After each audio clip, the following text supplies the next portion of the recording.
1 Timothée, chapitre 1er.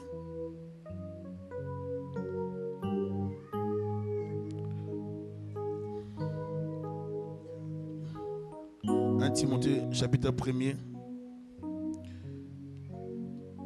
La Bible dit: Paul, apôtre de Jésus-Christ, par ordre de Dieu notre Sauveur, et de Jésus-Christ, notre espérance. À Timothée, mon enfant légitime en la foi, que la grâce, la miséricorde et la paix te soient données de la part de Dieu le Père et de Jésus-Christ notre Seigneur. Verset 3. Je te rappelle l'exhortation que je t'adressais à mon départ pour la Macédoine, lorsque je t'engageais à rester à Éphèse afin de recommander à certaines personnes de ne pas enseigner d'autres doctrines et de ne pas s'attacher à des fables et à des généalogies sans fin qui produisent des discussions plutôt qu'elles n'avancent l'œuvre de Dieu dans la foi. Le but de cette recommandation, c'est un amour venant d'un cœur pur, d'une bonne conscience et d'une foi sincère. Quelques-uns s'étant détournés de ces choses se sont égarés dans des vains discours. Ils veulent être docteurs de la loi, ils ne comprennent ni ce qu'ils disent, ni ce qu'ils affirment. Nous n'ignorons pas que la loi est bonne, pourvu qu'on en fasse un usage légitime. Nous savons bien que la loi n'est pas faite pour les justes, mais pour les méchants et les rebelles, les impies et les pécheurs, les irréligieux et les profanes, les parricides, les meurtriers, les débauchés, les homosexuels, les voleurs d'hommes, les menteurs, les parjures et tout ce qui est contraire à la saine doctrine, conformément à l'évangile de la gloire du Dieu bienheureux, évangile qui m'a été confié. Je rends grâce à celui qui m'a fortifié, à Jésus-Christ notre Seigneur, de ce qu'il m'a jugé fidèle en m'établissant dans le ministère. Moi qui étais auparavant un blasphémateur, un persécuteur, un homme violent, mais j'ai obtenu miséricorde parce que j'agissais par ignorance dans l'incrédulité, et la grâce de notre Seigneur a surabondé avec la foi et l'amour qui est dans Jésus-Christ. C'est une parole certaine et entièrement digne d'être reçue, que Jésus-Christ est venu dans le monde pour sauver les pécheurs, dont je suis le premier. Mais j'ai obtenu miséricorde afin que Jésus-Christ fasse voir en moi le premier toute la longanimité, pour que je serve d'exemple à ceux qui croiraient en lui pour la vie éternelle. Au roi des siècles, immortel, invisible, seul Dieu, soit honneur et gloire au siècle des siècles. Amen. La recommandation que je t'adresse, Timothée, mon enfant, selon les prophéties faites précédemment à ton sujet, c'est que d'après elles, tu combattes les bons combats en gardant la foi et une bonne conscience. Cette conscience, quelques-uns l'ont perdue et ils ont fait naufrage par rapport à la foi. De ces nombres sont Hyménée et Alexandre, que j'ai livrés à Satan, afin qu'ils apprennent à ne pas blasphémer. Amen. Nous voulons continuer dans la réflexion, toujours sur la persévérance. Mais le Seigneur nous a convaincus pour que nous puissions prendre ces textes et étudier ces textes de Timothée. Amen. Nous parlerons de l'auteur de cette lettre, c'est l'apôtre Paul. Il se présente comme apôtre du Christ. Il dit Paul, apôtre de Jésus-Christ, par ordre de Dieu notre Sauveur et de Jésus-Christ notre espérance. Il se présente comme un apôtre de Jésus-Christ. Paul rappelle son passé d'opposant, ce que nous venons de lire, un persécuteur, et la grâce qui lui a été faite de servir comme ministre de Jésus-Christ en ce qui concerne l'évangile. Il fut en relation de paternité spirituelle avec Timothée. Il a encadré cet homme. Vous pouvez lire les Écritures dans Actes des Apôtres, chapitre 16, verset 1er. Vous pouvez continuer pour voir l'histoire. 1 Timothée 1, 2 en parle aussi. À Timothée, mon enfant légitime en la foi, Que la grâce, la miséricorde et la paix te soient données de la part de Dieu le Père et de Jésus-Christ notre Seigneur. Il avait la position d'un aîné qui guide dans la foi les jeunes serviteurs. Il est également un maître qui gardait les contacts permanents avec Timothée, son disciple. Et nous le voyons dans les lettres, comment est-ce qu'il a pu insister là-dessus, même dans 2 Timothée, chapitre 1er, verset 13. Ici, l'apôtre se présente comme, il dit apôtre de Jésus-Christ par ordre de Dieu. Il se présente comme celui qui a été commandé par Dieu lui-même. Et le mot qu'on utilise ici, c'est pour dire quelqu'un qui est commandé pour un objectif, soit politique ou religieux. Et il dit ici que c'est Dieu lui-même qui l'a commandé. En d'autres termes, c'est comme s'il est en train de présenter son ministère. Il défend la provenance de son ministère pour établir des vérités dans l'église du Seigneur. Amen. Il souligne la provenance de son ministère parce qu'il ne pouvait pas commencer sa lettre n'importe comment. Il a commencé par l'introduction. Il se présente comme apôtre pour réprimander par après. Parce que vous savez que l'apôtre, c'est celui qui représente Jésus-Christ. Et nous sommes sous les enseignements des apôtres, vous connaissez, et des prophètes. Amen. Ce sont des gens qui ont commencé et qui doivent défendre la doctrine. Alors, en tant qu'apôtre, il devait maintenant souligner cela et souligner la provenance de son apostolat parce que c'était un problème à l'époque, car plusieurs ne croyaient pas à son apostolat, bien que Timothée le croyait. Mais Paul le souligne quand même dans sa lettre pour tirer son autorité ou bien pour révéler la provenance de son autorité. Il dit Paul, apôtre de Jésus-Christ, par ordre de Dieu, il établit un lien. Que je ne suis pas apôtre par moi-même, par ordre de Dieu, par Jésus-Christ notre Seigneur et Sauveur.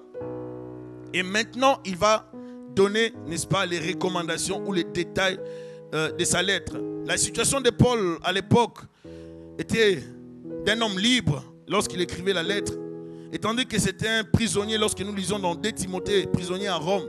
Ici maintenant dans la première lettre, là il est libre, il envoie la lettre à qui? Il envoie la lettre à Timothée, qui est le destinataire. Les Actes des Apôtres parlent de Timothée comme un compagnon et un collaborateur disciple de Paul. Il fut fréquemment chargé de missions par l'apôtre Paul. De Timothée 1, 5 nous en parle. Nous parle de sa mère Eunice et de sa grand-mère Loïs, et aussi le sérieux de sa formation religieuse dans le judaïsme. Donc on nous parle de cet homme Timothée qui était un disciple de Paul et qui a beaucoup appris auprès de Paul aussi. Il a été enseigné dans le judaïsme, ou selon certains théologiens disent dans le judéo-christianisme. Mais de toute façon nous savons que Timothée a appris les choses ou la loi du Seigneur. 2 Timothée 3, 15 en parle. Il fit à côté de Paul comme un fils auprès de son père, un apprenant qui avait la soif d'apprendre, une personne qui était assoiffée. Et l'apôtre souligne dans le livre de Timothée 2, chapitre 2 Timothée 1, 5, pour dire que sa mère était chrétienne, sa grand-mère était chrétienne aussi. Donc, il y a eu une transmission, n'est-ce pas, de la connaissance de la foi chrétienne. Et Paul l'a reçu de sa mère l'a reçu de sa mère aussi. Donc, l'apôtre remonte l'histoire jusqu'à Loïs, qui est la grand-mère de Pierre, plutôt de Timothée, pour souligner la provenance et le sérieux de la formation de ces derniers, de son disciple. Paul les recrute au cours de son deuxième voyage dans Acte 16, missionnaire, et les circoncis, car son père était grec. Manifestement, il est considéré comme un vrai disciple de l'apôtre Paul, qui a suivi non seulement l'enseignement de son maître, mais aussi son exemple de vie consacré, un homme consacré à servir Dieu. Timothée, ce n'était pas n'importe qui, c'était un disciple qui avait besoin d'apprendre, qui avait soif d'apprendre, qui était prêt à tout abandonner, à rester fidèle à Paul pour qu'il grandisse dans l'œuvre de Dieu. Parce qu'à l'époque, il y avait toutes sortes de choses. Il y avait la compromission, il y avait la persécution, il y avait beaucoup de choses, il y avait trop de bêtises qui se passaient. Mais Dieu a permis à ce que Timothée apprenne auprès de l'homme de Dieu, qu'il apprenne auprès de Paul. Il fut dérangé par les maux d'estomac. Vous connaissez l'histoire où plusieurs personnes veulent s'appuyer pour dire Timothée a pris de l'alcool, moi aussi je peux en faire usage. Et on se retrouve en train de se saouler. Il avait en charge un ministère à Éphèse. Il était responsable, il devait diriger l'œuvre de Dieu. Ce n'était pas n'importe qui, c'était quelqu'un qui avait le cœur de servir Dieu. Lorsqu'on parle de Timothée, on parle d'un disciple assoiffé de la parole de Dieu, assoiffé des choses de Dieu. Un homme qui était prêt, humble à apprendre toujours. Bien que Paul n'était plus là, mais il était prêt à recevoir les instructions de son aîné et les mettre en pratique. De nos jours, l'Église a besoin de gens comme ça. Alléluia. Nous avons besoin de gens qui sont prêts à apprendre et à chercher toujours à apprendre. Car c'est dans l'apprentissage que nous développons la chose de Dieu. La situation de l'Église était difficile parce qu'il y avait des faux docteurs qui exerçaient une influence dans l'Église d'Éphèse en tant que membres. Ils étaient dans l'Église et ils faisaient n'importe quoi. Ils influençaient les mouvements dans l'Église. Ils enseignaient des choses qui n'étaient pas correctes. Ce sont des gens qui peuvent être, bien qui peuvent influencer la masse. Ils enseignent des choses, des fables, des généalogies. Ils expliquent des choses juste pour attirer, n'est-ce pas, par des vains discours, la population ou bien l'auditoire. Ils ont manipulé les gens. Alors l'apôtre, quand il écrit maintenant à Timothée, il dit: je te rappelle l'exhortation que je t'adressais à mon départ pour la Macédoine, lorsque je t'engageais à rester à Éphèse, afin de recommander à certaines personnes de ne pas enseigner d'autres doctrines. Il avait demandé à Timothée pour qu'il n'y ait pas d'autres doctrines. Pourquoi? Parce que d'autres doctrines allaient sortir les gens de la voie de Dieu. Et nous sommes dans ces temps de la fin où on enseigne plusieurs doctrines, où on enseigne d'autres choses qui ne sont pas bibliques, où on enseigne des choses qui sont vraiment des mensonges dans ce monde qui est corrompu. On enseigne n'importe quoi et les gens sont ballottés par cela. Il a dit de ne pas s'attacher à des fables et à des généalogies sans fin qui produisent des discussions plutôt qu'elles n'avancent l'œuvre de Dieu dans la foi. L'apôtre voulait protéger Timothée par rapport à la foi. Parce que la foi, c'est quelque chose qu'on protège, bien-aimé. Si tu es chrétien, tu ne peux pas exposer ta foi à n'importe quoi. Est-ce que vous êtes là? Si je suis chrétien, je ne peux pas m'exposer à suivre n'importe quoi. Moi, je m'exposerai à suivre la parole de Dieu. Alléluia. La saine doctrine qui me communique la vie, qui me communique la crainte de Dieu, qui me communique la passion de servir le Seigneur. C'est très important. Servir Dieu, ce n'est pas facile, mais c'est possible. N'est-ce pas? On peut beau parler de dire que c'est difficile, mais c'est possible lorsqu'il y a la volonté de le faire, n'est-ce pas? Celui qui a la volonté de servir Dieu doit commencer par apprendre. On nous parle de Timothée ici qui était un disciple soumis, un disciple qui avait l'amour et la passion, un disciple qui avait les oreilles et l'attention, l'humilité pour apprendre, pour continuer à apprendre. Alléluia. Vous devez savoir une chose, dans la vie chrétienne, nous devons chercher toujours à améliorer et à ajouter. Alléluia. Il ne faut pas toujours se contenter de servir de sa connaissance de l'an 2006. Mais il faut chercher à aller toujours chercher la connaissance. Amen. Nous sommes des chrétiens pour amener notre vie toujours à la croissance. Nous ne pouvons pas rester des gens stoppés, bloqués quelque part, mais qui fréquentent l'église, qui continuent à prier, alors qu'on ne fait pas des efforts pour grandir. À chacun, dans chaque personne, dans chaque vie, Dieu a mis des capacités, des talents que nous sommes censés développer. Amen. Mais vous devez savoir, pour les développer, ça prend une relation avec la révélation ou la parole de Dieu. Dieu a déjà écrit, c'est dans la Bible. C'est à moi et à toi d'aller chercher la connaissance qui est dans les Écritures. La Bible dit: mon peuple est détruit parce qu'il lui manque la connaissance. Timothée, c'était un disciple qui voulait apprendre. Paul étant éloigné, il n'était pas non plus divisé de Timothée. Il était sensible au cri de Timothée. Il était sensible à cette église. Il était prêt à investir son temps et à envoyer des lettres pour aider ces jeunes serviteurs à aller de l'avant. Et c'est ce qui manque aujourd'hui dans l'église du Seigneur, dans le corps de Christ même. Parce qu'il y a trop de gens qui dirigent aussi des églises, mais qui n'ont pas aussi des aînés spirituels qui peuvent les aider et les soutenir dans la foi chrétienne. Et vous allez voir, dans cette impunité, parce qu'on est seul, parce qu'on est le maître à bord, on se permet de faire n'importe quoi. On se permet de vivre dans l'impudicité, on se permet de vivre dans la fornication, dans l'alcoolisme, et tout en étant serviteur de Dieu. Pourquoi? Parce que ce sont des gens qui n'ont pas été suffisamment encadrés, mais qui sont arrivés à parler un jour, et les hommes ont acclamé, ils se sont dit: on est arrivé. Ou bien soit il a prié pour quelqu'un est délivré, guéri. Or ça c'est la vie chrétienne normale. Tu peux dire normal. La Bible dit voici les miracles qui accompagneront ceux qui auront cru. Pas les pasteurs. En mon nom ils chasseront les démons. C'est la vie chrétienne normale. Aujourd'hui de nos jours on devient prophète, pasteur. On devient ministre de Dieu dans la parole à cause de ces choses. Or c'est la vie chrétienne normale. J'aimerais que ça ne nous étonne pas, bien aimé. Même si vous voyez quelqu'un le faire, que ça ne t'épate pas, dis c'est normal. Alléluia. Ça c'est la vie chrétienne normale. Mais pourquoi nous ne la vivons pas? Parce que nous sommes trop loin de Dieu. Tous les chrétiens normaux, tout chrétien est capable de chasser les démons, est capable de prier pour les malades et voir les malades guérir.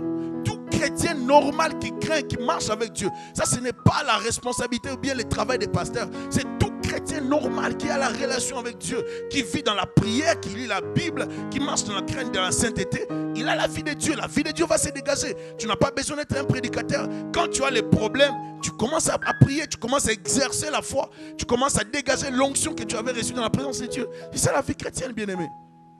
Est-ce qu'on peut arriver tous à cela? Oui, c'est possible.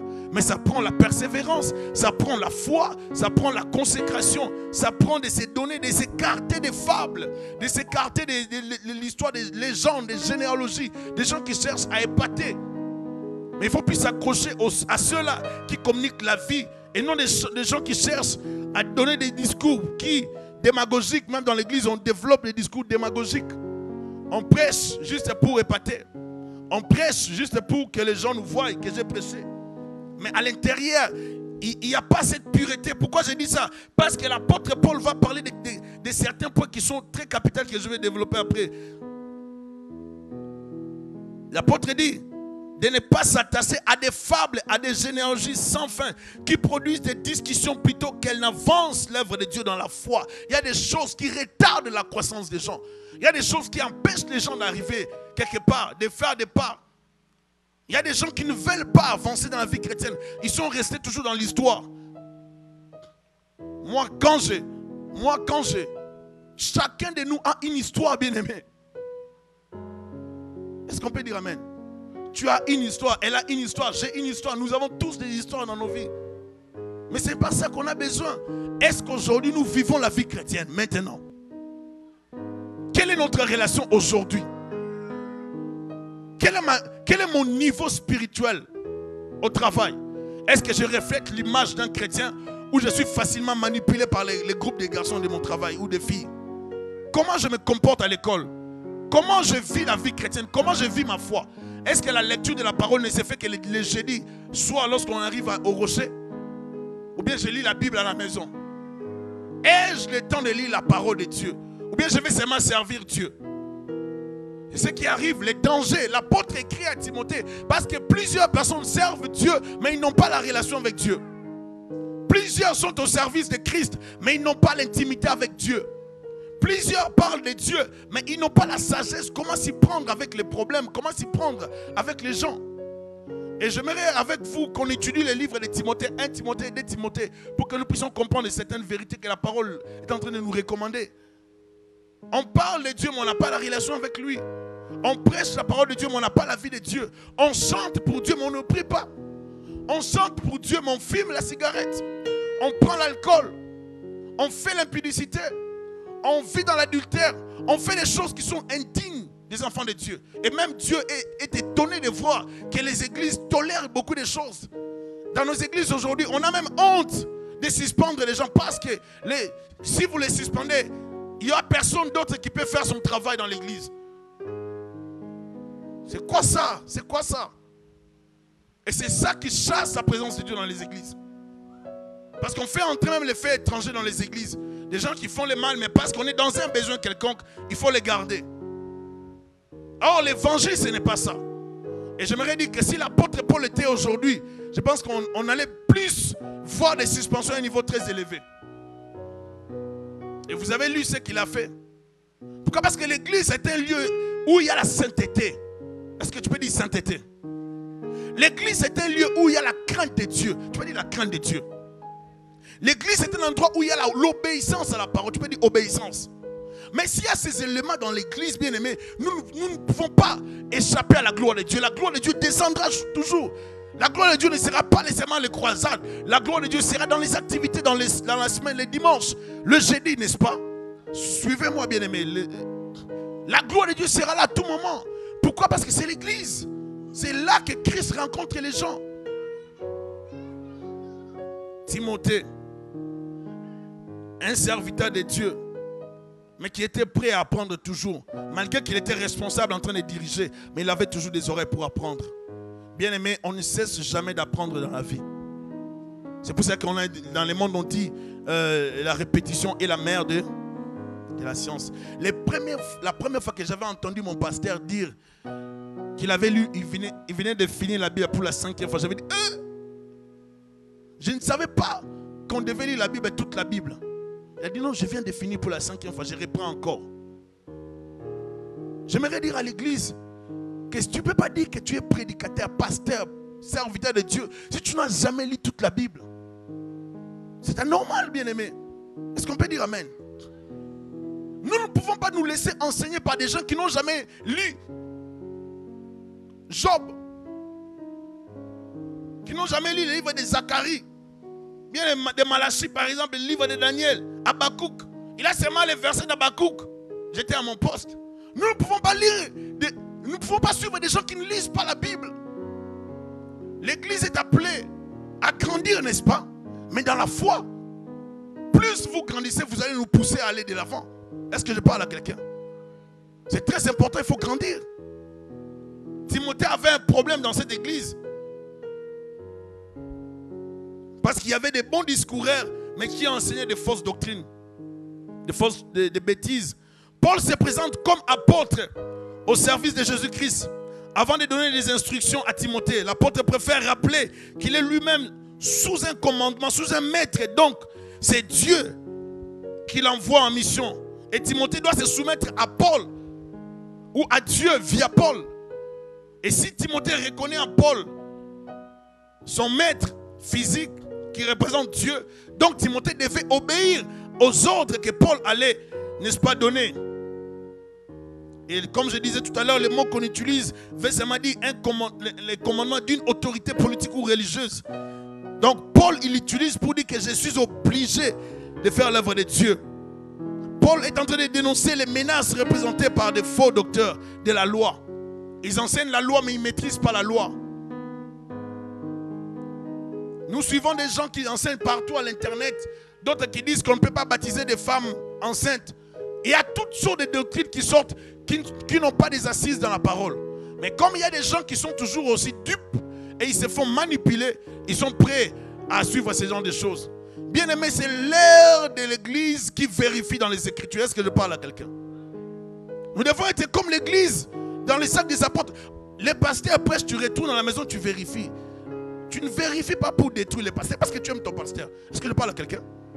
Mais tu vérifies pour voir si c'est correct dans la parole. Tu vérifies pour voir, pour aider dans ta connaissance. En d'autres termes, normalement, ce que les chrétiens doivent faire, c'est ça. À chaque fois que vous écoutez l'enseignement, vous retournez à la maison, vous devez vérifier ce qu'on a enseigné. Est-ce que c'est dans les Écritures? Est-ce que c'est conforme? Et tu fais un rappel. Mais nous avons des supports, comme des CD, des DVD. Mais il y a des gens qui ont du mal à acheter des CD, des DVD. Pourquoi? Parce qu'ils n'ont pas le temps pour Dieu. On a seulement le temps le jeudi et le dimanche. Et rare même ceux-là qui viennent le jeudi. Parce qu'on n'a pas encore découvert Dieu. Quand vous comprenez Dieu dans la profondeur, bien aimé, ma soeur, mon frère, je vous dis, vous n'aurez plus de choix. Vous n'aurez pas le choix. Pour vous, c'est Christ. Et sans Christ, il n'y a pas autre chose. Parce que là où tu es, c'est Dieu qui a permis que tu sois là. Tout ce que tu es, si tu n'avais pas persévéré, peut-être que tu n'allais même pas arriver aujourd'hui. C'est à cause de ta persévérance passée que Dieu t'a accordé tout ce que tu as aujourd'hui. Parce que tu as eu à faire des efforts, tu as persévéré. Mais il ne faut pas t'arrêter là, il faut continuer à persévérer. Est-ce que je parle à quelqu'un? On est les jeudis, les gens restent à la maison parce qu'ils préfèrent regarder la télévision. Il y a une émission qui passe à la télévision, il y a des séries qui passent. Et si tu as des séries il y a des gens qui n'aiment jamais se déconnecter de leurs séries. Les séries doivent disparaître dans nos vies. On n'a pas le temps pour les séries.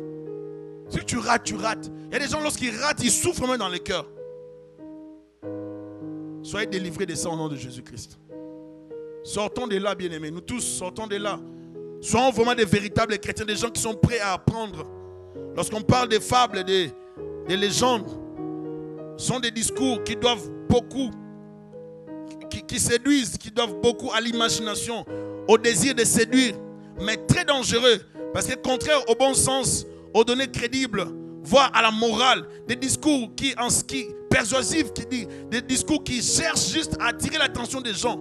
Des fables, on rencontre des histoires, on rencontre beaucoup de choses. Et l'apôtre est en train d'attaquer ces choses. Le terme signifie au départ pensée, puis ça explique plus tard récit ou fable. Leur but n'est pas seulement d'émerveiller l'auditeur ou le lecteur, mais aussi de communiquer un certain message aux gens, les manipuler. Et l'apôtre, quand il écrit pour interpeller les gens à les ramener sur le droit chemin. Combien de gens sont manipulés aujourd'hui dans ces temps de la fin par des faux? À cause des faux, maintenant nous avons honte de parler des choses de Dieu. À cause des faux, nous avons honte. Or, lorsque nous lisons l'apôtre Paul, l'apôtre est en train de dire que les serviteurs de Dieu, qu'on appelle évêque ou pasteur, peu importe, on va étudier ça après, mais que les serviteurs de Dieu doivent être un mari d'une seule femme. Est-ce que vous avez jamais lu ça? C'est dans les Écritures, n'est-ce pas? Pas un homme à donner au vin. Loin des excès. On donne la ligne de conduite d'un serviteur véritable de Dieu. Mais qu'est-ce que nous avons dans le monde? Vous allez voir, un homme impudique, un homme ivrogne, mais il y a toujours des bornés, des gens qui sont aveugles, qui ne lisent pas les Écritures, qui les suivent, qui sont toujours derrière la personne. Mais qu'est-ce que la Bible est en train de dire? Bien aimé, il est temps de discipliner certaines personnes. Personne ne dit amen. Il est temps de discipliner certaines personnes. Parce que le nom de Jésus-Christ est sali à cause de certaines personnes. Il est temps de se réveiller. Il est temps que l'Église prie. Il est temps que les chrétiens se réveillent. Il est temps que les chrétiens refusent certaines invitations. On t'invite dans une église qui est sale, qui n'a pas de fondement correct. Tu n'y vas pas, bien-aimé. Il y a des invitations qu'il faut refuser dans la vie. Je me rappelle, j'ai reçu certaines invitations que j'ai dit non, bien-aimé. Il faut apprendre à dire non à certaines invitations, bien-aimé. Ce n'est pas parce que nous avons... J'ai dit toujours que même si on est 10 personnes, 5 personnes, je vais bien prêcher, je vais m'efforcer pour prêcher fidèlement. Parce que Dieu m'a appris à prêcher 2, 3, 4 personnes dans la vie. Nous ne prêchons pas parce qu'il y a plus de gens, mais parce qu'il y a plus de gens. Je prêche par passion parce que Dieu m'a appelé et je suis obligé de le faire. Mais nous ne devons pas compromettre l'évangile à cause du monde. On n'a plus le courage de dire la vérité parce qu'il y a des faux docteurs, bien-aimés. Ce n'est pas parce qu'on appelle docteur, mais est-ce que ta vie exprime la crainte de Dieu? Est-ce que ta vie inspire la crainte du Seigneur? Est-ce que ta vie inspire l'amour de Dieu? Normalement, un chrétien, lorsqu'on le voit, un homme de Dieu, on sait voir la crainte du Seigneur. On sait voir qu'il inspire les choses de Dieu. Il inspire l'amour du Seigneur. Un homme de Dieu, ce n'est pas quelqu'un qui entre trop dans des fables et dans des discours. Paul est en train de dire à Timothée, évite ces choses. Il y a des principes, il y a des choses que nous devons savoir, bien aimés, dans l'église. Il y a des choses que nous ne devons même pas entrer dedans. Nous n'avons pas le temps pour ça. Nous avons le temps que pour Dieu. Nous n'avons le temps que pour le Seigneur, pour chercher sa face. Pour des disputes, des choses inutiles, nous n'en avons même pas le temps. Pourquoi? Parce que nous sommes consacrés pour le Seigneur. Nous sommes mis à part pour Dieu. Il y a des banalités, bien aimés, dans lesquelles il faut sortir. Et il y a que des gens qui ne veulent pas grandir, qui restent dans les banalités. Un chrétien, ce n'est pas quelqu'un qui reste avec des rancunes dans les cœurs, avec des problèmes dans les cœurs. Il ne pardonne jamais. Il vient à l'église avec des rancunes. Il sort de l'église avec des rancunes. Il vient à l'église avec des problèmes. Il sort de l'église avec des problèmes. Quand on est chrétien, on est transformé, bien aimé. Le cœur est transformé. On est des chrétiens, bien aimés. On se pardonne les uns les autres. On pardonne nos frères et sœurs dans la famille. On pardonne les maris, on pardonne la femme. On pardonne les enfants. On s'aime, bien aimés. C'est ça la vie chrétienne. La vie chrétienne n'est pas autre chose. Alléluia. Les généalogies. Ici, je vais utiliser les mots légende plus généalogie qui vient des mots grecs mythoi et généalogia. Ça devient plus clair lorsqu'on les met ensemble pour nous permettre de parler de ce qu'on est en train d'étudier. Car par la généalogie, nous voyons les longues listes d'ancêtres. Et la mauvaise compréhension donne lieu à une utilisation extravagante de cela. Et les gens ont exagéré même beaucoup lorsqu'on devait parler des héros religieux en y ajoutant des légendes qui n'étaient pas vraies. Ils ont ajouté des choses qui n'étaient pas correctes. Même lorsqu'on devait parler, n'est-ce pas, de la création, même lorsqu'on devait parler des héros de la foi. Et on rend compte qu'ils ont parlé de beaucoup de choses. On a parlé de beaucoup de choses qui n'étaient pas soutenables. Alors quand l'apôtre est en train d'intervenir, il intervient pour remettre les choses à la place. Parce que les choses ne peuvent pas continuer comme ça, bien-aimés. Vous ne pouvez pas être dans une église où on enseigne des bêtises. Vous êtes toujours là, vous ne vérifiez pas dans les écritures. Vous dites toujours Amen, Amen, Amen. Vous retournez chez vous, on vous détruit, on ne vous communique ni la vie, ni l'esprit. Et vous êtes à l'aise. Bien-aimés, nous devons recevoir la vie dans l'église. Alléluia. C'est pour cela que vous devez savoir une chose. Que dans l'église, dans une église, les pasteurs peuvent arrêter une prédication si le prédicateur est anti-doctrine. Est-ce que vous êtes d'accord? Si tu n'es pas d'accord, on l'a déjà fait. On continue à le faire. C'est l'église, bien-aimé. Il faut protéger l'église. Et c'est très important. Une fois, je me rappelle, j'étais dans une église de la place d'un aîné dans la foi, sans citer son nom. Il y avait un homme de Dieu qui commençait à dire n'importe quoi, ici au Canada. Dans la chair. J'étais dans l'assemblée, bien aimé, le pasteur s'est mis debout, il est allé, il a touché les pasteurs, l'autre prédicateur à l'épaule. Il a dit non, Dieu m'a établi sentinelle. Avant que tu continues la prédication, on doit se mettre d'accord. Ici, c'est moi le pasteur. Tu confirmes, tu modifies ce que tu viens de dire devant l'assemblée, je te laisse continuer. Tu ne changes pas, je reprends la chair, je continue la prédication. Et je vous dis, c'est qu'un homme de Dieu qui est dans la ville, et il était serveur avec cet homme, notre autre homme de Dieu, mais il disait des choses pour que l'assemblée acclame, mais ce n'était pas biblique, ce n'était pas soutenable publiquement. Et ça fait que l'homme de Dieu a directement changé, il s'est repenti, il a demandé pardon et le pasteur lui a permis de finir la prédication. C'est très important de protéger la parole. C'est très important de protéger l'église, bien-aimée. Vous ne pouvez pas laisser la mauvaise sémence entrer dans les cœurs des gens. Est-ce que je parle à quelqu'un? Si on vous dit qu'il y a des gens qui disent qu'on ne peut pas chasser les démons, par exemple. Mais vous voyez dans les Écritures, Jésus chassait les démons. Vous voyez dans les actes des apôtres, Jésus, les apôtres chassaient les démons. Vous les voyez dans les Écritures. Et vous voyez Jésus dire, voici les miracles qui accompagneront ceux-là qui auront cru. Il a cité les choses. Bien aimé, tout doit être conforme à la parole. Si ce n'est pas conforme à la parole, il faut être des vérificateurs de la parole, bien aimé. Je vous incite à lire la Bible, bien aimé. Soyez des chrétiens qui lisent la Bible. Aimez la Bible. Ne donnez plus de raisons, moi parce que je travaille. Moi parce que je travaille. Qui n'a jamais travaillé? J'étais en France, je faisais la climatisation. Et vous ne pouvez pas savoir ce que je faisais. Mais je travaillais beaucoup. Je travaillais durement comme vous ne pouvez pas imaginer. Les fois, j'allais connaître ce que je faisais. Je montais des fois des ventiloconverteurs pour des bâtiments et je pouvais faire 30 ventiloconverteurs que tu ne pourras jamais faire en une journée. 30 ventiloconverteurs. Et pour qu'on commence à me donner des chantiers comme ça pour faire des 30 ventiloconverteurs, c'est des grosses machines comme ça d'une grande capacité que je montais avec des lifts et je splittais ça, je faisais ça rapidement, je fais le rangée, cette rangée, je fais l'autre rangée et je devais calculer pour bien tracer parce qu'il y avait d'autres gens qui devaient passer après moi. Mais pour les tracer, pour les monter, pour calculer, ça prenait la tête, ça prenait du temps, c'était un travail. Et pendant combien d'années j'ai fait ça? C'est trop dur. Quand tu rentres le soir, tu es fatigué, les dos, c'est fini là. Et des fois, quand je rentrais dans les trains pour arriver où j'habitais, à 1h de Paris, fatigué, je dors dans les trains. Et des fois, je dépassais même la ville. Parce que le sommeil m'emportait, bien aimé. Un homme de Dieu comme ça, comment est-ce qu'il va donner le meilleur de lui-même dans l'œuvre de Dieu? Et je me rends compte des fois comment je me suis retrouvé une fois dans une ville et je devais retourner où j'habitais. Mais il n'y avait pas d'autobus, il n'y avait pas de train. Les trains devaient venir presque 2 heures après. J'ai dit non, j'ai fait les pieds. Je traversais la forêt. Bien aimé, vous ne pouvez pas savoir l'histoire que les gens rencontrent. Et il y avait des jours où je devais faire la permanence malgré la fatigue de ce travail. Je retourne le soir, je fais des gaines, des tuyaux.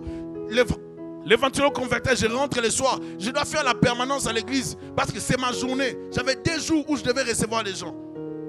On était à 2 et l'autre avait aussi ses jours. Quand vous faites l'œuvre de Dieu, bien-aimé, ne donnez pas trop d'excuses. Parce que ce que tu fais, les autres aussi l'ont fait. Ne donnez pas trop d'excuses. Quand il faut servir Dieu, il faut le faire. Est-ce que je parle à quelqu'un? Il ne faut jamais renvoyer à demain.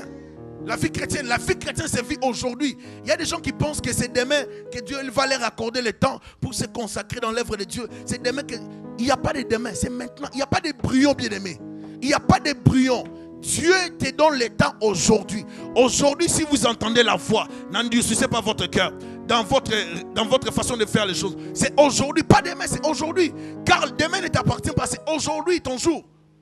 C'est aujourd'hui le temps de changer, de prendre des décisions, de te consacrer dans la prière, d'avoir le temps pour Dieu.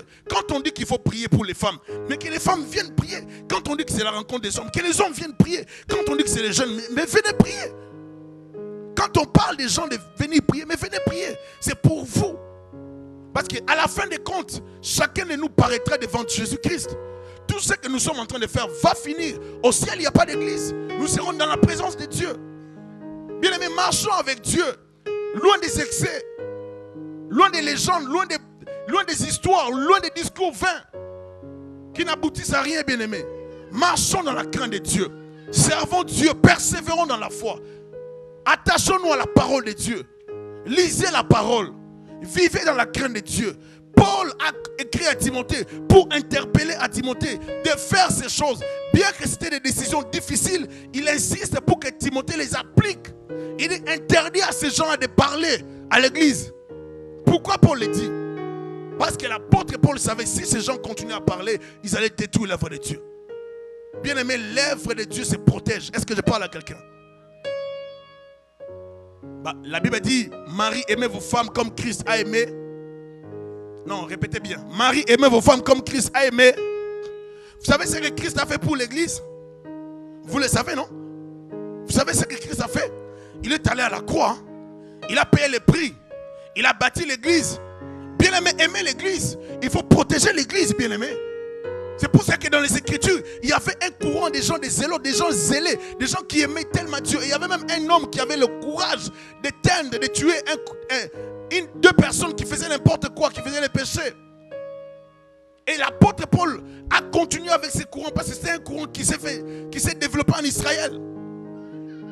Et l'apôtre Paul, quand il va continuer avec ces courants, des zélés, des hommes zélés pour la loi, pour l'évangile, pour la parole de Dieu plutôt, pour la loi. Et l'apôtre Paul croyait qu'il était sur le bon chemin.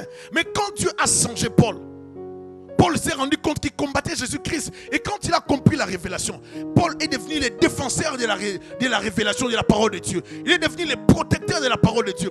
Il n'est plus le persécuteur de l'église. Il n'est plus l'agresseur de l'église. Il n'est plus la menace contre l'église. Mais il est devenu le serviteur de Jésus-Christ. L'apôtre de la foi. Il est devenu consacré pour le Seigneur. Alors quand il apprend des bêtises, il écrit pour interpeller les gens. Bien-aimés, ne négligez pas les lettres de Paul. Ne négligez pas le travail que les autres ont fait. Ne bafouons pas le travail des aînés dans la foi. Appliquons la parole de Dieu dans sa totalité. C'est comme ça que nous allons tous grandir, bien-aimés. Moi, je vais grandir, toi, tu vas grandir. Nous grandirons tous, bien-aimés. Il n'est pas trop tard pour lire toute la Bible. Il n'est pas trop tard pour entrer dans la prière. Si tu ne lis pas la Bible, commence à lire la Bible. La croissance spirituelle vient dans la lecture de la parole. Et la croissance spirituelle vient aussi dans l'organisation. Comme nous donnons les cours ici à l'église, venez suivre les cours, bien-aimés. Il y a des gens qui n'ont jamais le temps, mais venez suivre les cours. Je disais à quelqu'un cette semaine, je parlais avec une personne, je lui disais, cette personne est tellement attachée à son passé. Que nous, à l'époque, quand on faisait comme ça, des jeunes de prière, à l'époque, quand on servait, j'ai dit, mais toi, tu es toujours à l'époque. Un chrétien ne peut pas être comme ça. Mais maintenant, comment tu vis? Tu vis dans le péché. Il faut te repentir. Tu ne peux pas vivre toujours dans le passé. Nous, dans le passé. Nous, dans le passé. Nous, on servait. Nous, quand on prêchait. Mais maintenant, c'est quoi? Bien aimé, il n'y a pas de pause dans la vie chrétienne. Est-ce que je parle à quelqu'un? Il n'y a pas de récréation. Il n'y a pas de... Oh non, c'est un moment de repos. Non, non, non. La vie chrétienne, c'est toute la vie, bien aimé. Il n'y a pas de moment de récréation. Maintenant, c'est la pause. Non, non, non, il n'y a pas de pause. À tout moment, nous devons être des chrétiens. Alléluia. Vous savez, dans les églises, on n'aime pas ce genre de messages. On aime qu'on parle d'autre chose. Verset 5, je vais lire. Le but de cette recommandation, c'est un amour d'un cœur, c'est un amour venant d'un cœur pur, d'une bonne conscience et d'une foi sincère. Est-ce que vous le voyez?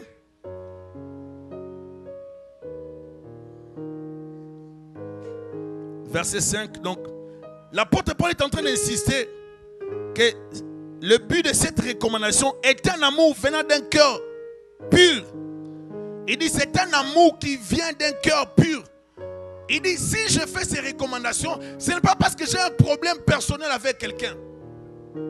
Alléluia. Ce n'est pas parce que j'ai un problème personnel avec qui que ce soit. C'est un amour qui vient d'un cœur pur. Un amour sincère.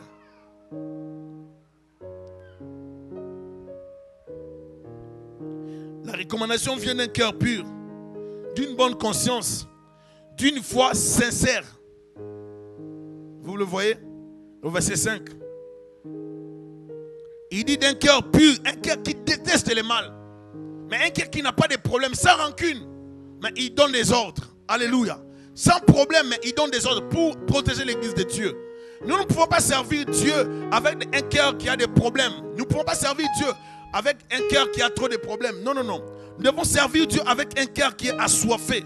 Un cœur qui est conscient de la chose de Dieu. Il dit avec une bonne conscience. Deuxième point. Une conscience qui n'accepte aucun compromis avec le mal. Une conscience qui est consacrée à Dieu. Une personne qui est consacrée totalement à Christ. Il dit je fais ces choses non parce qu'il y a un problème quelconque. Non, non, non, non. Je l'écris parce que je vais protéger l'église. Je vais donner une ligne de conduite. C'est très important. Il dit avec une foi sans hypocrisie. En hypocritos, une foi sans, qui n'a pas d'hypocrisie. Une foi qui n'a pas de choses cassées. Une foi qui n'a pas de choses camouflées. Une foi qui n'a rien d'autre que la sincérité. Il insiste sur ce plan. Pourquoi? Parce qu'il veut protéger l'église. Une fois libéré du souci de l'apparence, attaché à Dieu et à sa parole. La sincérité de la foi assure l'épanouissement d'un véritable amour. Une foi sincère au Dieu d'amour. L'apôtre insiste sur ces trois éléments. C'est très important dans l'église de savoir, bien aimé, que nous ne pouvons pas servir Dieu n'importe comment. Nous servons Dieu dans les principes que Dieu a déjà établis. Alléluia. Le but de cette recommandation, c'est un amour venant d'un cœur pur. Est-ce qu'on peut dire un cœur pur? Est-ce qu'on peut dire une bonne conscience? Est-ce qu'on peut dire une foi sincère? Sans hypocrisie. Amen. Bien aimé, nous devons vivre la vie chrétienne correctement. Amen. Nous devons bien vivre la vie chrétienne sans hypocrisie, sans aller à gauche et à droite. Servir Dieu, c'est un problème de cœur. Est-ce que vous le savez? Quand le cœur est transformé, le reste va suivre. Quand le cœur est changé, bien aimé, vous allez voir la croissance d'une personne. Vous pouvez voir quelqu'un qui vient à l'église après et vous devenez jaloux par rapport à la personne. Pourquoi? Parce que la personne est en train de marquer les pas. La personne, il y a des gens qui aiment grandir, bien aimé. Mais il y a des gens qui n'aiment pas grandir. Il y a des gens qui aiment marquer les pas, avancer. Mais il y a des gens qui sont lents à grandir. L'apôtre insiste, bien aimé, ici. Nous devons grandir, bien aimé. Alléluia. C'est très important. Quelques-uns s'étant détournés de ces choses se sont égarés dans de vains discours. Est-ce que tu peux dire vains discours? Vous savez, bien aimé, l'apôtre Paul arrive. Vous savez, à l'époque, les gens aimaient beaucoup les discours. Hein? Même c'est ce qui est arrivé. À un moment donné, quand Apollos est arrivé à l'église, jusqu'à de Corinthe, quand l'apôtre commençait à... quand Apollos commençait à parler, la Bible dit, Apollos, cet homme qui était éloquent et versé dans les Écritures, quand il parlait, ça se met tellement la panique que les gens commençaient à se dire, nous sommes d'Apollos. Et d'autres disaient, nous sommes de Paul. D'autres disaient qu'il est un homme éloquent. Comme il est tellement éloquent, les gens commençaient à les suivre. Les gens aimaient trop les discours. Et vous allez voir quelque part, l'apôtre Paul va dire, Ce n'est pas par des discours persuasifs qu'enseigne la sagesse humaine que je viens, mais par la démonstration de la puissance et de l'esprit. Amen.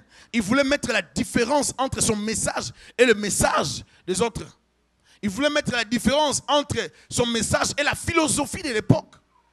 Parce que dans son époque, il y avait la philosophie qui prenait vraiment un niveau très élevé. Et l'apôtre voulait différencier la philosophie de la parole de Dieu. Il voulait défendre la parole parce que dans la parole, il y avait la vie. Il y a la vie, il y a la puissance, bien aimé, dans la parole. Nous ne pouvons pas servir Dieu et ignorer la puissance et la capacité de la parole. La parole change, transforme. La parole restaure les vies. La parole délivre, bien-aimé. La parole change l'impudique à un homme qui craint Dieu. La parole change la prostituée à une femme correcte. La parole de Dieu change plusieurs personnes. Ni t'était la parole aujourd'hui, plusieurs allaient se retrouver en enfer ou bien enterrés déjà. Plusieurs allaient se retrouver dans des rues, dans des boîtes. Mais c'est la parole qui nous a ramassés. C'est la parole qui est allée nous chercher, bien-aimé. Est-ce que je parle à quelqu'un? C'est la parole qui fait de nous ce que nous sommes. C'est la parole de Dieu. Et quelques-uns se sont détournés de ces choses. Ils se sont égarés dans des vains discours. Ils ont fait naufrage. Ils ont perdu la foi. Vous devez comprendre une chose. Que l'égarement vient facilement. On s'égare facilement si on ne comprend pas les Écritures.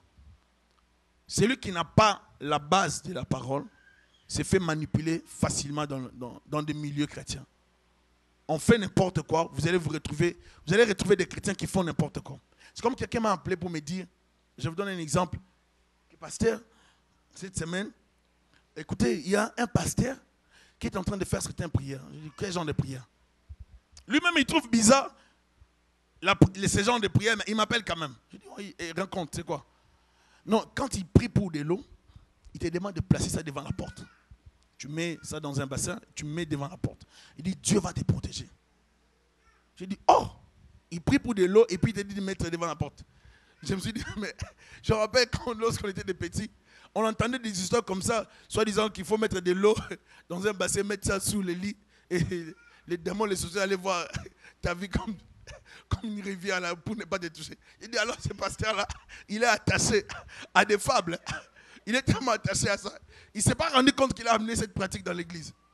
Donc je ne crois pas que c'est un serviteur de Dieu. Je dis à ses frères, ce pasteur-là n'est pas correct, il n'est pas serviteur de Dieu. Ça ne sert à rien de les suivre. Bien aimé, il faut avoir l'esprit de discernement. Est-ce que vous êtes là? Le discernement, c'est très important. Si un ange, je vais poser la question à l'église, si un ange apparaissait aujourd'hui, nous le voyons avec des ailes, nous le voyons avec la lumière, ici à l'église.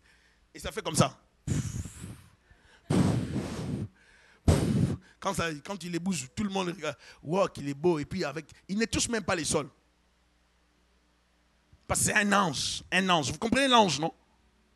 Avec toute la gloire. Il fait. Quelle serait votre attitude? Ne répondez pas pêle-mêle. Si vous avez la réponse. Oui, ma soeur? Tu vas chercher à les toucher, oui? La dernière personne? Il y a des gens, la dernière personne, oui. Il y a d'autres qui vont aller même, parce que quand tu parles de les toucher, c'est parce que tu les vois tellement glorieux, n'est-ce pas? Parce qu'ils brillent, n'est-ce pas? Donc ça veut dire quand tu vas les voir glorieux, tu aimerais même t'agenouiller devant lui parce qu'il te bénisse. Mais oui. Donc vous voyez, la sœur va encore plus loin. Elle peut même aller s'agenouiller et dire, oh ange de Dieu, bénis-moi. Ange de Dieu, je fais ça, fais ça. Oh, tu peux même lui dire, c'est t'adore. Vous savez pourquoi c'est tout ça? Parce que nous les voyons glorieux. N'est-ce pas? Mais or, les anges, ils ne sont pas appelés à recevoir la gloire, n'est-ce pas? Vous comprenez? Vous ne pouvez jamais donner la gloire à un ange. Jamais.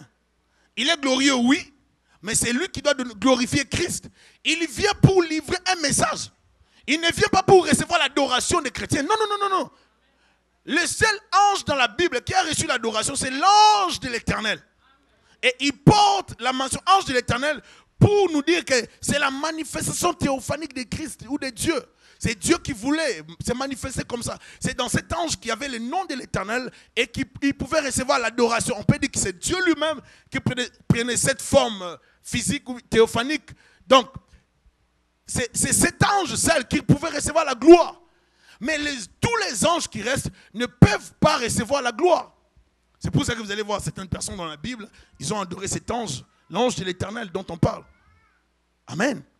Alors quand tu vois un ange qui apparaît, normalement tu dois vérifier si c'est l'ange de Christ. Et cet ange doit normalement confesser Jésus-Christ comme celui qui est mort et ressuscité. S'il ne le dit pas, ça veut dire que ce n'est pas l'ange de Dieu. Vous êtes là? Ça, ce sont des vérités chrétiennes qu'il faut savoir, qu'il ne faut pas ignorer. Ce n'est pas parce que tu vois, oh, il était tellement beau, et oh, comment il brillait, oh, il y avait l'anneau ici, il avait ses cheveux, c'était comme de l'or, la pureté de ses pieds. On peut voir toutes ces choses, oui, mais il faut savoir savoir discerner, bien aimé. Le discernement, c'est très important. L'apôtre est en train d'écrire à Timothée pour réveiller Timothée par rapport aux fausses doctrines, aux mensonges dans l'église. Le diable peut travailler dans une église chrétienne, bien aimé. Et le diable travaille à travers des gens qui n'ont pas été bien vérifiés dans le passé. La Bible dit, il faut que les diacres soient mariés de quoi? D'une seule femme, n'est-ce pas? Et ce sont des gens ayant un bon témoignage à l'extérieur. Maintenant, dans les églises aujourd'hui, quand on fait ces choses, on ne vérifie pas les témoignages. On dit non, c'est quelqu'un de bien, il parle bien, il est correct. Mais ce n'est pas ce que la Bible dit. La Bible dit que ces gens, ces serviteurs de Dieu, toutes les personnes qui ont des responsabilités doivent avoir un bon témoignage. Vous savez bien aimé, quand on sert Dieu, notre vie est consacrée. Je ne peux plus vivre n'importe comment. Et ici, Paul est en train d'insister dans le verset 7, il dit, ils veulent être docteurs de la loi, ils ne comprennent ni ce qu'ils disent, ni ce qu'ils affirment, tout simplement parce qu'ils sont dans l'égarement. Vous comprenez ce que je suis en train de dire? L'égarement aveugle les gens. Suivez-moi s'il vous plaît. Celui qui est égaré ne comprend pas qu'il est dans l'égarement. Est-ce que vous êtes là? Celui qui est égaré ne se rend pas compte qu'il est dans l'égarement. Il croit toujours qu'il est sur le bon chemin. L'apôtre dit, ils veulent être docteurs de la loi. Donc, en d'autres termes, pour l'apôtre, ces gens ne sont même pas des docteurs de la loi. Ils veulent épater les gens, ils veulent être docteurs de la loi, mais ils ne comprennent même pas ce qu'ils disent. Ils ne le maîtrisent même pas. Alors, pour maîtriser ces choses, ça prend quoi? Ça prend la lecture, mais ça ne prend pas seulement la lecture, bien aimé. Je vais expliquer quelque chose. Là, on grandit dans la vie chrétienne par nos efforts personnels. Quand je lis la Bible, 1, j'ai grandi. 2, quand je lis la Bible et j'écoute la prédication, ça m'aide à grandir. 3, si j'ai un encadreur spirituel, un aîné dans la foi, un homme de Dieu, une femme de Dieu qui m'encadre, ça m'amène encore de l'avant. Amen. 4, si je peux encore avoir une formation dans un milieu académique, ça me permet encore d'aller de l'avant. Maintenant, avec un niveau de la connaissance de Dieu, je peux faire maintenant des recherches personnelles et je maîtrise maintenant la doctrine biblique correctement et je peux maintenant ajouter dans ma foi ce que je prends à gauche et à droite pour m'amener plus loin dans la connaissance du Seigneur. C'est très important, bien aimé, d'investir pour votre connaissance. Vous allez voir des gens qui veulent servir Dieu, ils n'ont pas le temps d'acheter des livres. Ils n'ont pas le temps de lire les livres. Du reste, la Bible, ils ne la lisent même pas. Et les livres, il n'a même pas le temps pour investir là-dedans. Est-ce que vous êtes là? J'aimerais encourager toute l'église à lire des livres. Est-ce qu'on peut dire amen, s'il vous plaît? Pour celui qui a été en France, la première fois quand je suis arrivé là-bas, j'ai été épaté et étonné de voir que quand tu entres dans l'autobus, bien aimé, je croyais que les gens étaient un peu malades. Tu entres dans l'autobus, tu entres dans les métros, dans les trains, tout le monde, il n'a pas à te parler. Lui, il a son livre devant lui. Il lit. Tu vois, il lit, il change de passe. Et tu vois qu'il avance. Alors, je ne comprenais pas. Je me disais, waouh, comment ces gens lisent comme ça? Bien aimé, à 5h32, lorsqu'on prenait le premier temps, il lisait. Pour quitter la province, le coin où j'habitais, pour arriver à... Tu vois, les types lisent, la femme... Donc, tout le monde avec son livre, bien aimé. Il y a des gens qui lisent les livres de la magie. Il y a des gens qui lisent des livres d'Harry Potter. Il y a des gens qui lisent toutes sortes de livres dans les trains. J'en ai déjà vu. Il y a moins de gens qui lisent la Bible. Il y a moins de gens qui lisent des livres chrétiens. Bien aimé, investissez pour votre croissance. Ne dites pas seulement que vous allez servir Dieu, mais vous n'investissez pas pour grandir. Ne dites pas seulement que vous servez Dieu, mais vous ne donnez pas le temps à Dieu pour qu'il vous aide à grandir, bien-aimé. La connaissance vient quand vous allez la chercher. Dans la parole de Dieu et dans les livres, bien-aimé. Et dans les bons livres, alors. Il faut investir pour aller de l'avant. Est-ce que je peux parler à quelqu'un? N'investissez pas seulement dans les livres qui chatouillent vos émotions. Comment avoir le succès?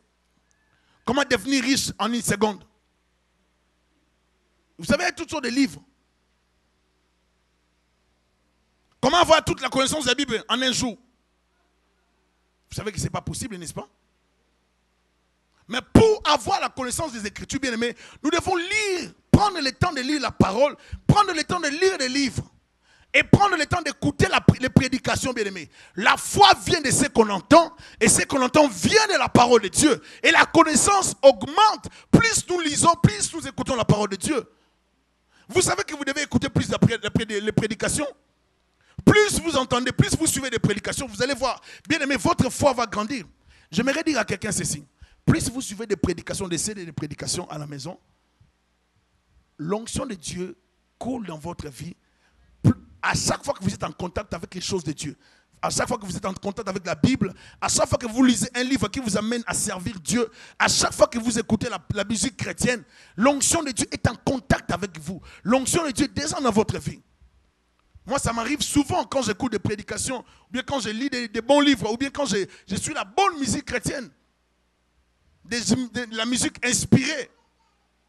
Des gens qui chantent avec la crainte du Seigneur. Il y a une femme en Australie, lorsqu'elle chante, je pense que vous allez tous vous retrouver dedans. Une blanche. Et quand elle chante, tout le monde est dedans. Pourquoi? Parce qu'elle a tellement mis du sérieux. Malgré sa renommée, cette femme, elle est posée. Il faut suivre l'histoire de cette femme-là. Je suivais dernièrement le pasteur Tilly Jakes, il est allé prêcher là-bas en Australie. Bien aimé, une très, très, très grande église. Une très, très, très grande église en Australie. Mais cette femme, elle est posée dans son église, elle sert Dieu, posée, et elle a l'onction de Dieu. Elle n'a pas besoin de crier, elle a cette onction. Quand vous servez Dieu, vous êtes dedans dans l'œuvre de Dieu, Dieu va vous être bien aimé. Quand vous êtes dedans dans ce que vous êtes en train de faire, Dieu va vous donner la capacité. Si tu es dans la musique, Dieu va te oindre avec une onction musicale.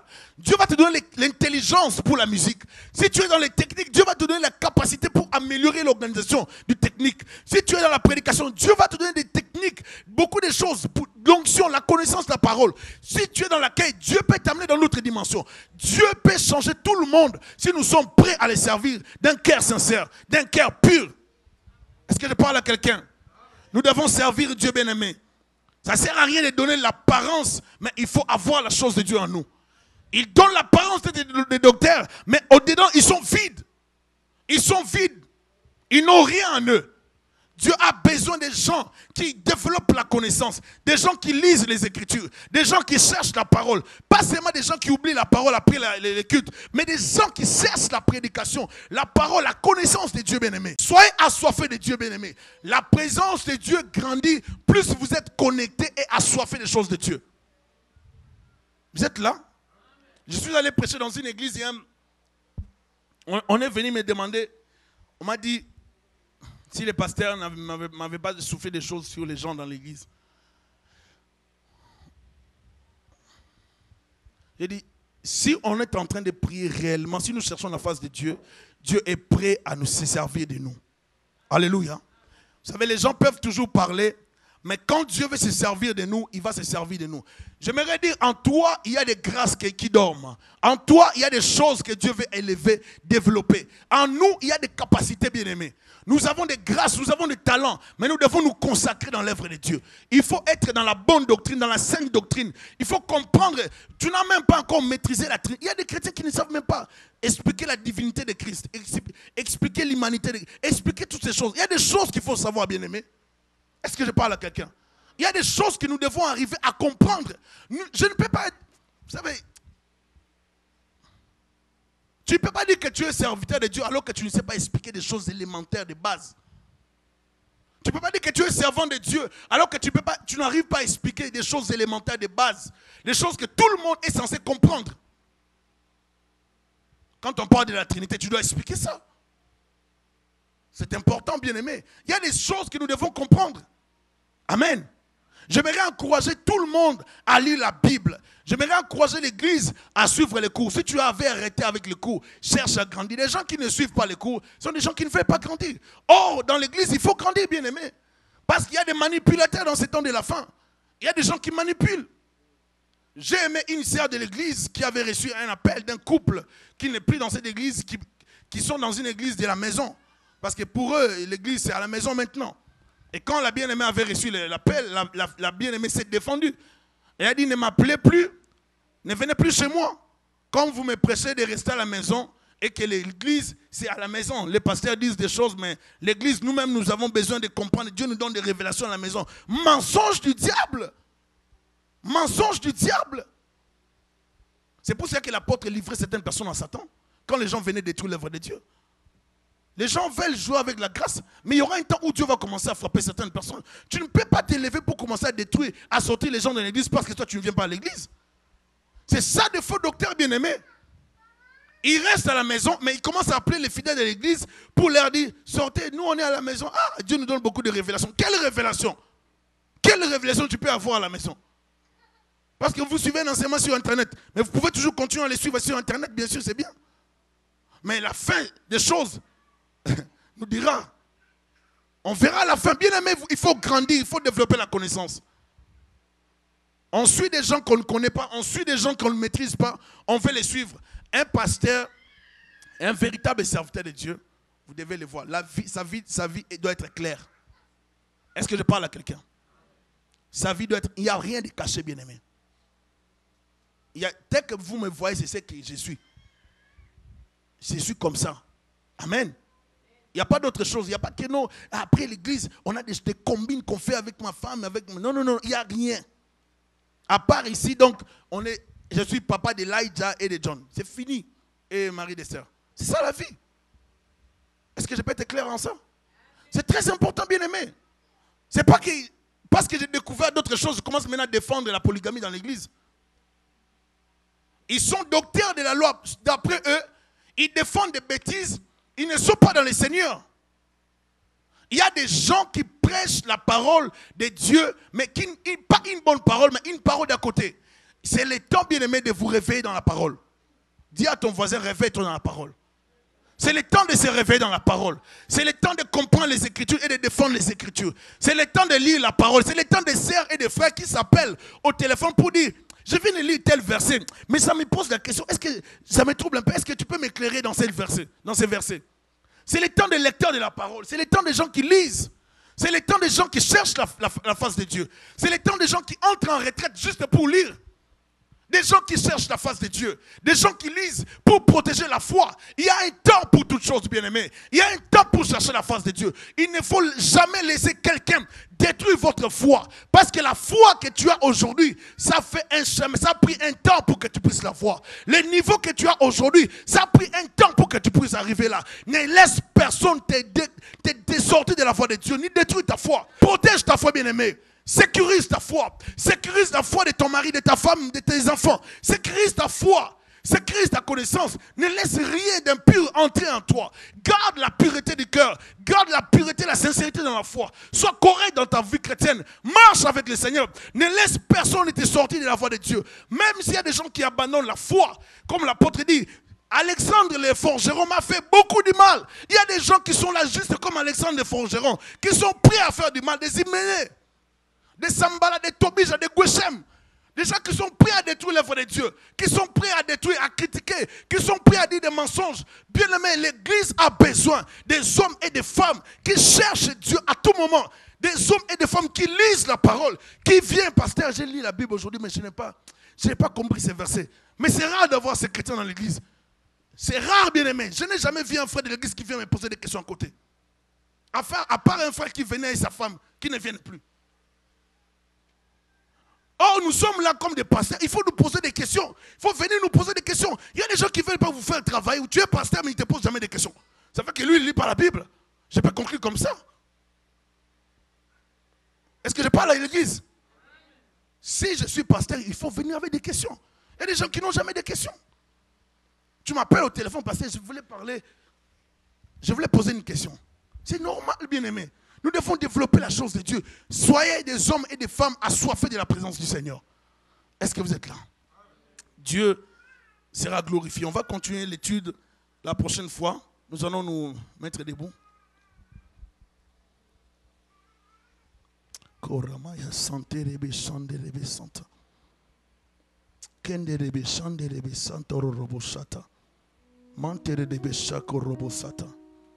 Seigneur Dieu de gloire, je recommande l'église entre tes saintes mains. Je demande ta grâce dans les rochers des vainqueurs. Je demande ta présence dans la vie de toute personne qui a suivi cet enseignement. Laisse que tu puisses nous couvrir par ton ombre et par ta main puissante. Au nom de Jésus de Nazareth. Je demande ta présence dans les rochers. Shanda bakarama yasete. Kerebe shata.